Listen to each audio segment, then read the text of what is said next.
네, 오늘 마지막 절인 그 일을 생각하고 울었더라라는 제목을 가지고 함께 하나님 말씀 나누려고 합니다. 살다 보면 돌이키고 싶은 순간들이 올 때가 있습니다. 내가 왜 그 말을 했을까? 내가 왜 그렇게 행동했을까? 이렇게 후회하는 순간들이 찾아옵니다. 가까운 사람 앞에서 내가 실망스러운 모습을 보였을 때 그 자책감은 더 큽니다. 믿었던 사람에게 배신당하는 것도 아프지만 내가 부족한 모습을 남에게 보였다, 내가 믿는 사람에게 보였다라고 하는 것은 스스로 더 무너지는 그런 마음을 갖게 하는 것 같습니다. 오늘 본문을 보면 그런 영적 파산을 경험한 한 사람이 나옵니다. 바로 예수님의 제자 베드로입니다. 예수님을 배반했던 두 제자 가룟 유다와 베드로가 있습니다. 가룟 유다는 은 30을 받고 예수님을 유대 종교 지도자들에게 팔았습니다. 그리고 베드로는 예수님을 결정적인 순간에 부인하고 심지어 저주하는 그런 일까지 했던 제자입니다. 두 사람은 모두 깊은 실패를 경험했던 사람입니다. 그런데 이 사람들의 끝은 매우 달랐던 것을 성경을 보면 알 수가 있습니다. 베드로는 후에 초대교회의 위대한 영적인 지도자가 되었지만 가룟 유다는 스스로 목숨을 끊으면서 사라지게 되었습니다. 무엇이 이 두 사람을 그렇게 다르게 만들었을까? 실수와 실패를 한 것은 맞는데 이것을 뒤로 하고 어떻게 행동하느냐가 이 사람들을 갈랐던 것 같습니다. 오늘 우리는 그 결정적인 차이를 만든 것, 눈물에 대해서 좀 함께 보려고 하는데요. 먼저 우리가 짚어야 될 사실은 가룟 유다도 뉘우치긴 뉘우쳤다고 하는 점입니다. 성경은 그가 무죄한 피를 팔았음을 깨닫고 스스로 정죄해서 은 30냥 받았던 것을 성소에 던졌다 이렇게 기록을 합니다. 자기가 했던 행동을 후회했다 그런 이야기죠. 그런데 그 후에 철저히 자기 자신에게 갇혀 있었어요.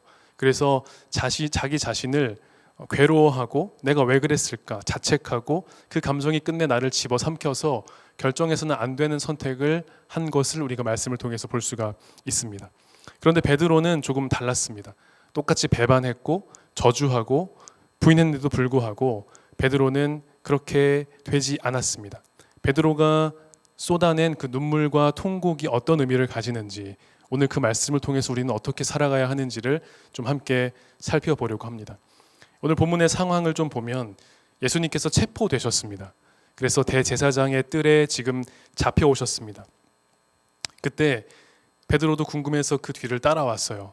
그런데 여러분 잘 아시는 것처럼 대제사장의 여종이 베드로를 쳐다봅니다. 그리고 그에게 이렇게 말하는 거예요. 너도 나사렛 예수와 함께 있지 않았냐 이렇게 이야기를 하니까 베드로가 아니 나는 그렇지 않다. 나는 그 사람을 잘 모른다. 그래서 68절에 보면 네가 말하는 게 나는 뭔지 알지도 못하고 깨닫지도 못한다 이렇게 이야기를 합니다. 베드로는 예수님을 부인했습니다. 그리고 또 다른 여종이 베드로를 또 보면서 아니 이 사람 그 사람 맞는 것 같은데 이 사람은 그 도당이다 이렇게 이야기를 합니다. 같은 패거리다 그런 이야기죠.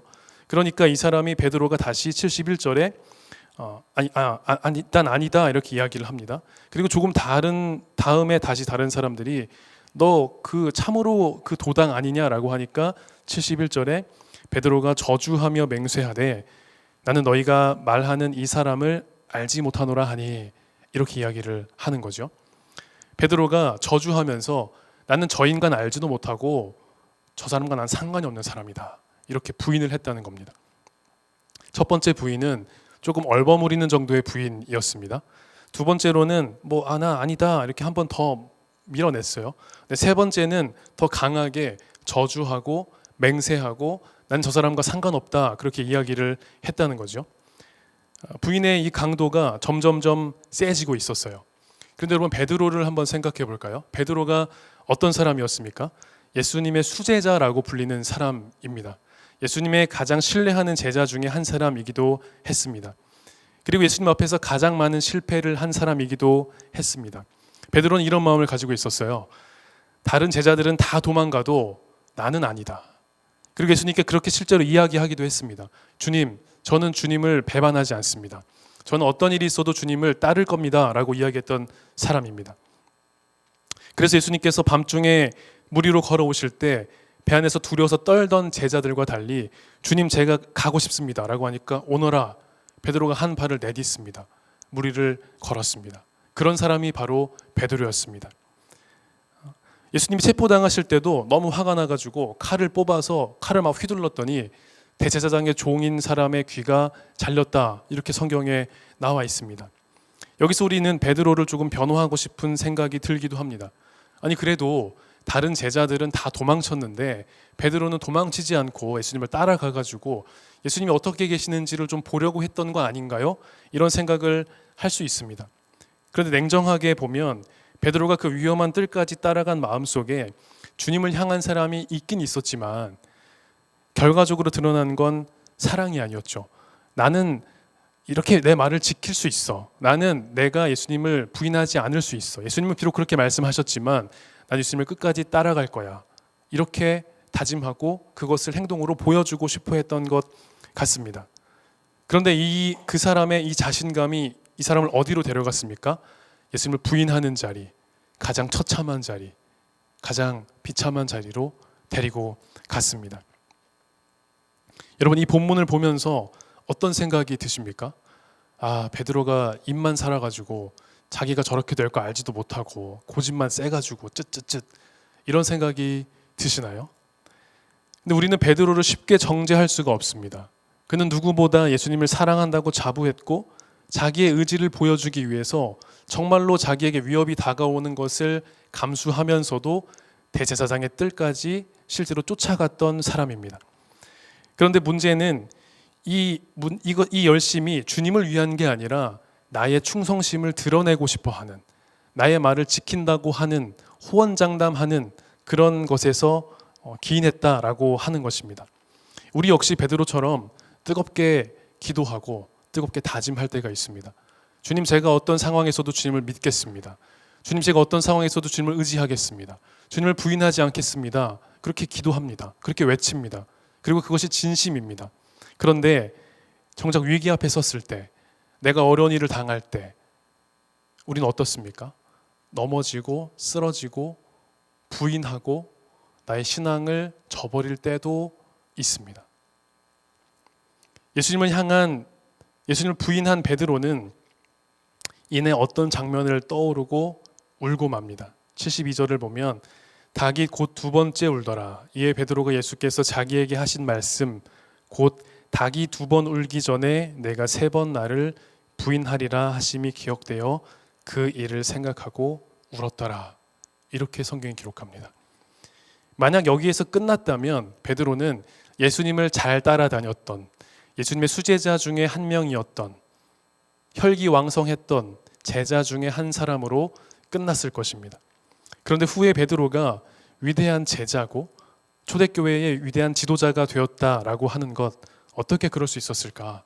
바로 베드로가 흘린 눈물 때문에 그랬다고 하는 것을 우리가 말씀을 통해서 볼 수 있습니다. 베드로가 예수님을 부인했을 때 마가복음에는 없지만 누가복음에만 전하는 장면이 있습니다. 마가복음과 누가복음은 같은 사건을 기록하고 있는데 관점이 조금 다르거든요. 누가만이 이 결정적인 순간을 포착해서 이렇게 기록합니다. 누가복음 22장 61절 말씀인데요.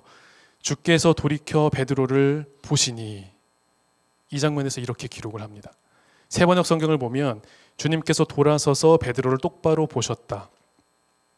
최근에 번역된 새한글 성경은 예수님이 몸을 돌려 베드로를 빤히 들여다보셨다 라고 이렇게 번역을 합니다. 당시 대제사장 가야바의 저택 구조는 아마도 예루살렘의 고위층이 살아가는 그런 보통의 양식과 비슷했을 것입니다. 그러면 중앙에 뜰이 있고 그 주위를 방들이 에워싸고 있습니다. 그리고 우리가 지금 잘 알고 있는 테라스 같은 높은 곳, 2층 있는 높은 테라스 같은 곳에서 아마도 예수님을 심문했던 것 같습니다. 그러니까 베드로는 그 근처 어딘가, 거기가 보이는 어딘가에서 불을 쬐고 기다리고 있었던 건데, 예수님께서 그 말씀을, 베드로가 예수님을 부인할 때 몸을 돌려 베드로를 보았다라고 하는 거죠. 베드로가 얼마나 깜짝 놀랐을까요? 예수님이 하신 말씀이 기억났습니다. 그리고 닭이 두 번 울었습니다. 그리고 자기는 이미 부인을 하고 말았습니다. 내가 얼마나 주님 앞에서 폼을 잡았는가, 내 목숨까지 걸 수 있다고 내가 이렇게 당당하게 이야기를 했는데 나의 그 호언장담이 얼마나 하찮은 것이었는가. 내가 충성하는 것이 보이지 않냐고 그렇게 내가 이야기했는데 내가 이렇게 지금 절망스러운 순간을 맞이하고 말았다 라고 생각하지 않았겠습니까? 자신의 결심과 의지가 얼마나 나약한 것인지를 깨달으면서 매우 큰 충격을 받았을 것입니다. 그리고 베드로는 울었습니다. 예수님을 신문을 받고 계셨습니다. 결박된 채 끌려다니는 그런 상황이었습니다. 그 상황에서 예수님께서 베드로에게 몸을 돌리셨습니다. 자신이 치욕을 당하는 그 순간에도 제자를 돌아보신 거죠. 그 눈빛이 어땠겠습니까? 원망하는 눈빛이었을까요? 저주하는 눈빛이었을까요? 아닙니다. 그 눈길 속에는 책망보다 긍휼이 담겨 있었을 것입니다. 베드로를 향한 주님의 사랑이 담겨 있었을 것입니다. 베드로의 통곡이 그 눈길을 받은 자의 반응이었습니다. 내가 정죄받아서가 아니라 내가 이렇게 했는데도 불구하고 예수님의 그 눈빛, 사랑의 눈빛을 보았기 때문에 베드로가 통곡했습니다. 그 눈길이 베드로에게 영적 파산을 선언하는 동시에 회복을 선언했습니다. 베드로는 그 눈길과 마주치는 순간 알았습니다. 아, 내가 주님을 지키려고 했었는데 그게 아니고 주님께서 나를 지키고 계셨구나. 주님이 나를 지키시는구나. 이 못난 내가 지금 여기 있구나 라는 생각을 했겠지요. 가룟 유다는 자신의 죄의 깊이만 보다가 절망했지만 베드로는 자신의 실패보다, 자신의 죄보다 더 깊은 주님의 눈길을 발견했습니다.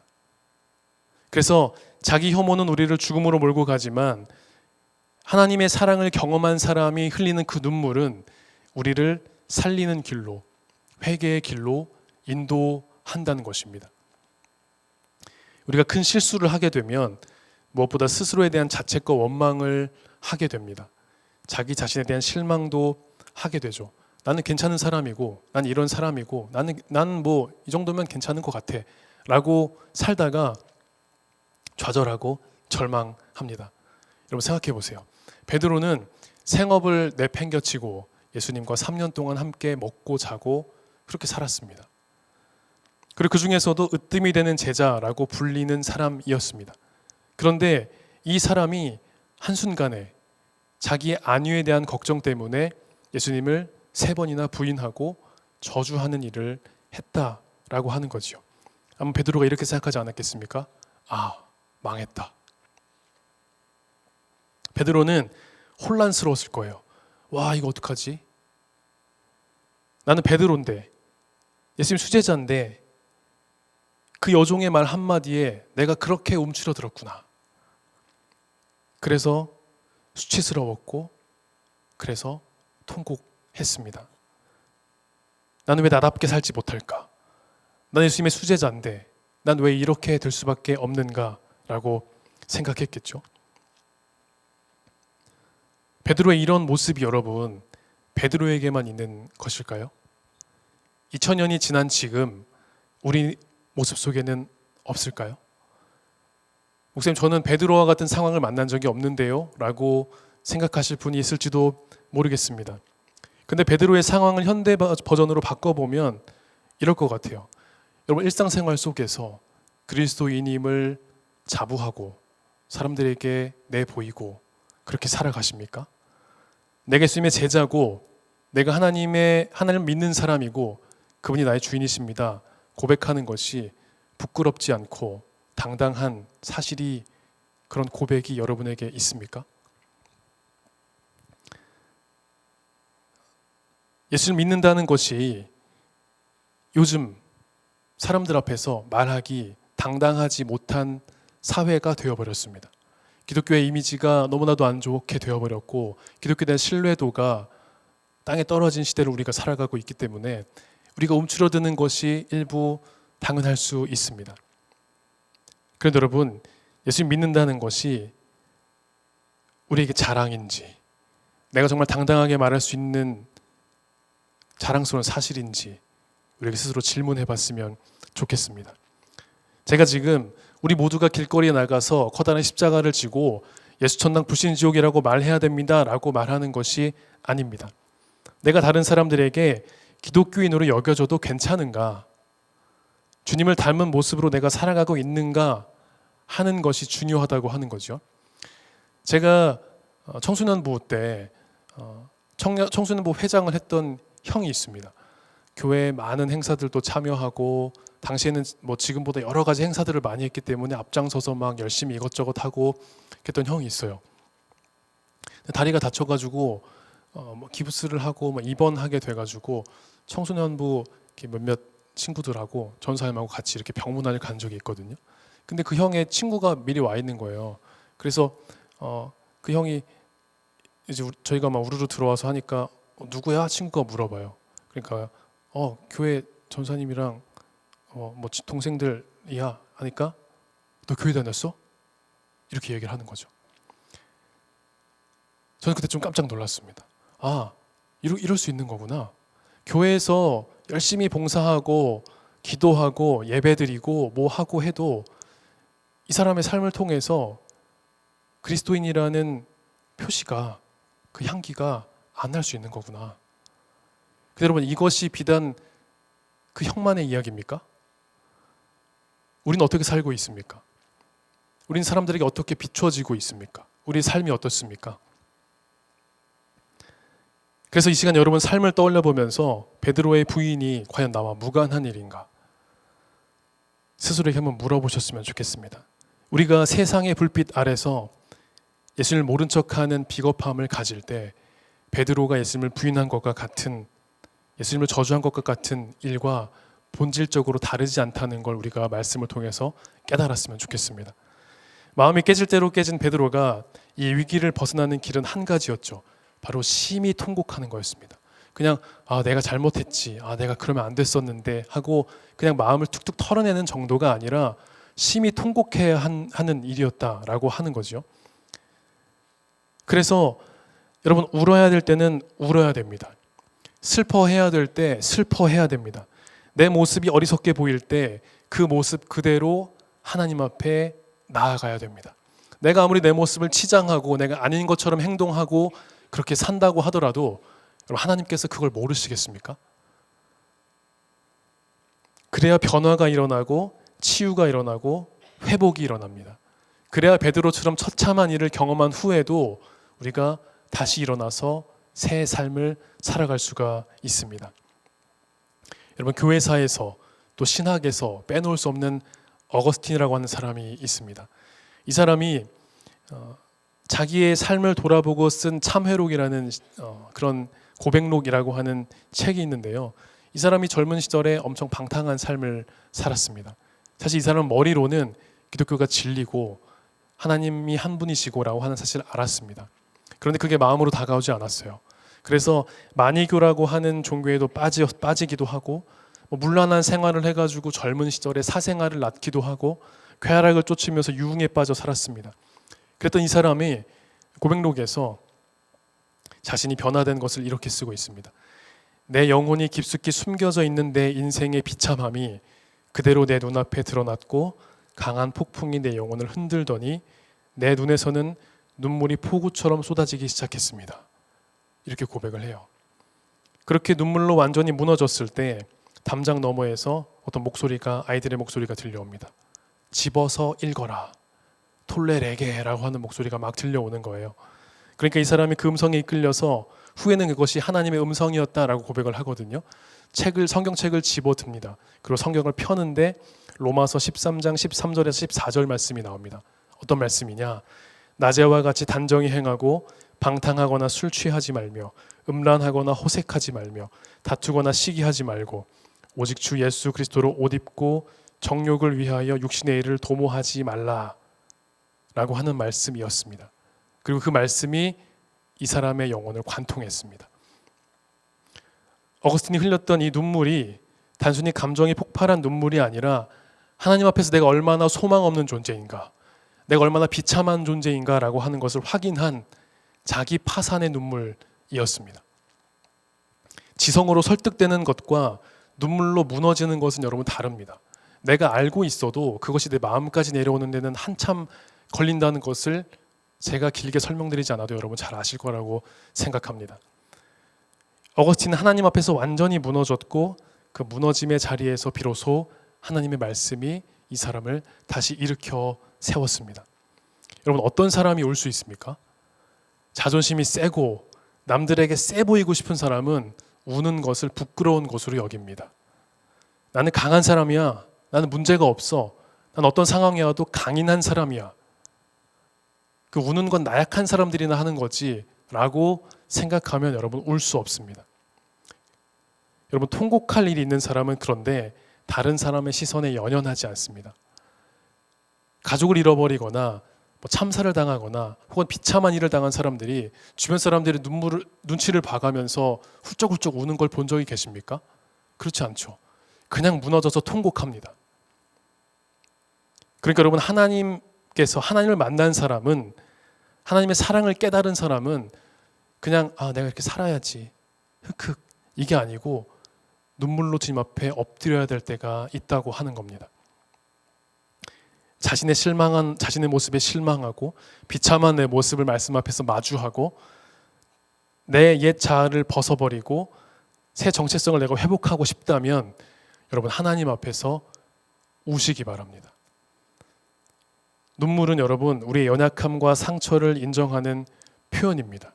그리고 동시에 그 눈물이 시작으로 해서 우리가 치유되고 회복되는 역사가 일어난다고 하는 사실입니다. 그래서 하나님 앞에서 여러분, 우는 것은 내 모습 그대로를 하나님께 내어놓습니다. 내 상처와 아픔이 여기에 있습니다. 내 모습이 이렇게 비참하고 초라합니다. 하나님 아시지요? 라고 이야기하는 고백이라는 겁니다. 시편 56편 기자는 이렇게 고백합니다. 나의 눈물을 주의 병에 담으소서.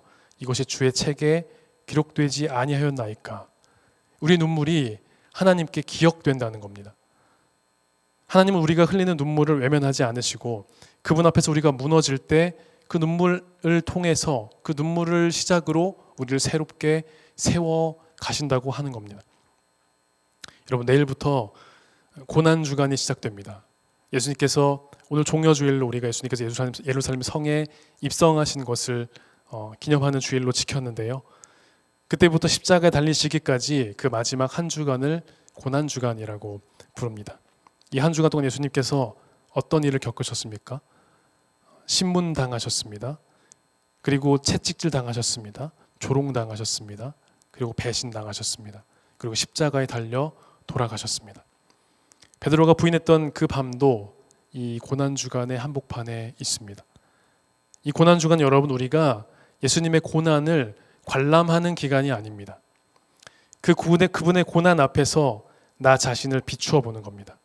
베드로가 말씀 앞에 자신을 비추어 보고 예수님의 그 눈길을 통해서 자기의 참모습을 발견했던 것처럼 우리도 십자가의 앞에서 우리의 민낯을 볼 수 있어야 됩니다. 고난주간은 바로 그 드러남 앞에서 울 수 있는 시간입니다. 이 한 주간 동안 여러분, 예수님의 순환 이야기를 따라가시면서 스스로에게 질문해 보셨으면 좋겠습니다. 나는 어느 자리에 있는가? 가룟 유다의 자리에 있는가? 베드로의 자리에 있는가? 혹은 도망간 제자들의 자리에 있는가?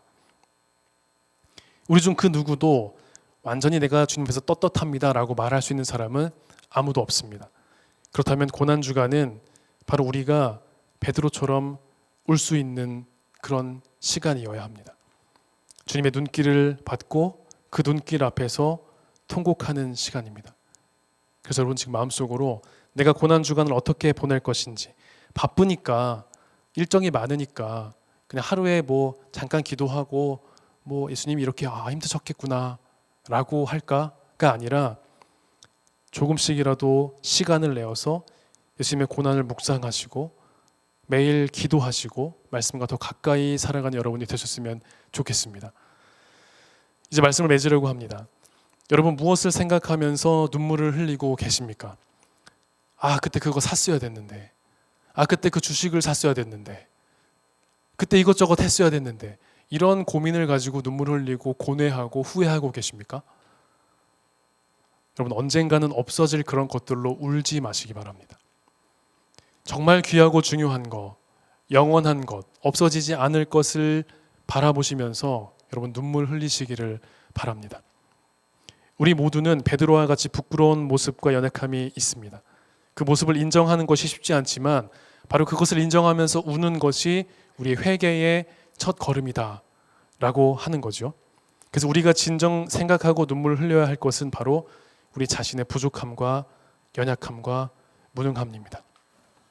그래서 우리가 우리의 모습 그대로를 하나님 앞에 내려놓고 통회의 눈물을 쏟아내는 그런 한 주간, 또 우리의 삶이 되었으면 좋겠습니다. 그 눈물 가운데 하나님의 용서와 하나님의 새로운 창조가 임할 것입니다. 여러분, 다시 한번 마지막으로 말씀드립니다. 두려워하지 말고 하나님 앞에서 목매어 우시기 바랍니다. 눈물은 연약함의 상징이 아니라 새롭게 우리가 태어날 수 있는 시작입니다. 그 눈물 속에서 우리가 옛 자아를 벗어버리고 하나님께서 주시는 새 정체성을 입게 될 것입니다. 하나님 앞에 내 모습 그대로를 가지고 서십시오. 그러면 하나님께서 우리를 새롭게 세우시고 사용하실 것입니다. 이번 고난 주간 그런 삶을 살아가시기를, 또 여러분의 앞에 남은 모든 인생 가운데 그런 삶을 살아가시기를 주님의 이름으로 축원합니다. 제가 잠깐 기도하겠습니다. 하나님, 오늘 베드로의 눈물을 통해서 함께 우리의 민낯을 보았습니다. 베드로가 주님을 사랑한다고 하면서도 막상 사람들의 눈길 앞에서 주님을 부인하고 저주했던 모습을 보았습니다. 베드로의 통곡이 그를 새 사람으로 만들었듯이 우리도 울게 하여 주시고 그 눈물로 우리를 또 새롭게 하여 주옵소서. 우리의 죄보다 더 깊으신 하나님의 사랑을 붙들게 하여 주시고 이 고난 주간을 하나님의 그 사랑 가운데 또 말씀 가운데 보내는 우리 모두가 되게 하여 주옵소서. 예수님의 이름으로 기도합니다. 아멘.